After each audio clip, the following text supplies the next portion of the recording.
I'm going to show you how to place the sensor on the angular arm. There's two ways that the sensor can go on the arm.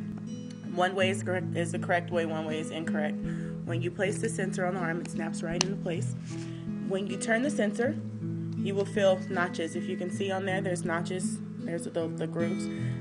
When you place the sensor on and you turn it, you will feel the grooves clicking. That is the correct way. If you spin the sensor all the way around and you see it's free turning, there's no notches there, that's the incorrect way. So what you want to do is make sure it's always turned this way.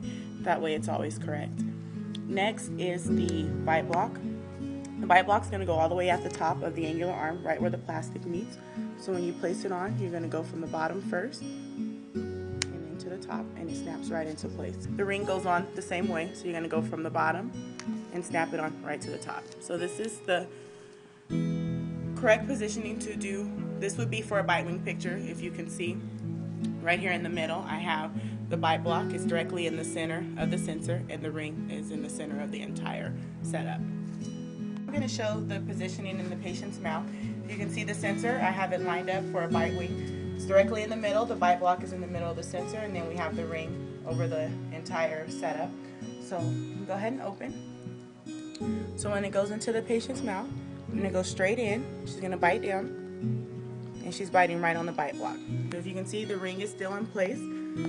The arm and the bite block is still in place, and so is the sensor. So if you put your cone right over the ring, you should get the perfect picture each time you take the bite wing. To do the second bite wing, that's going to be a little bit more forward. It's going to turn it just a little bit. Go ahead and bite down again. And we still have the same picture, so it's still in the correct place. Okay, good. So from the bite wing, we'll be taking a lower posterior picture. All you need to do to take the posterior picture is move the bite block up just a little, and you're going to slide the sensor down. So you can see when I put my finger right over top, I can make sure they're both flush. Back to the bite wing again. So we're right here, and all I did was push it down and line it up. I kind of did one click to turn it to make sure it's straight. So it depends on how you're holding it, but you will be able to just barely move it down, and now you're in place for a posterior picture. As you can see, the ring is still in the correct positioning. When you place it in the patient's mouth, you're going to go kind of turn it sideways just a little bit to kind of give you some room to move. You want to move the tongue out of the way. You're going to push it down, and the patient can bite down slowly.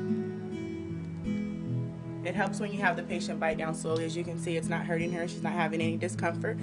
Our ring is still in place for a lower posterior picture. She's biting on the bite block, and our sensor, you can't quite see inside the mouth, but our sensor is still in the correct positioning. So now you're ready to take a lower posterior picture. So now we're going to take our anterior photo. So what we're going to do is we're going to turn our sensor. Our bite block is going to kind of pretty much stay in place where we had it at for the anterior picture. So what we're going to do is line everything up. So turn the bite block. You can put your finger right on top. You see that it's flush. Our ring is still in the correct area, right in the center, so that we get a good picture. We have our bite block here for the patient to bite on, and our sensor is in place correctly. So when we place it in the patient's mouth for an anterior picture, what we're going to do is the patient's going to open wide. We're going to put it in, tilt it up just a little, right to the center, and she's going to close her top teeth on the bite block. Now her lower teeth are just going to rest right on the bottom of the sensor very lightly. You have the bite block here resting on the top teeth. That's what's kind of giving the retention. That's where she's pretty much holding the sensor. And then you will go ahead and line your cone up right at the top and take your picture.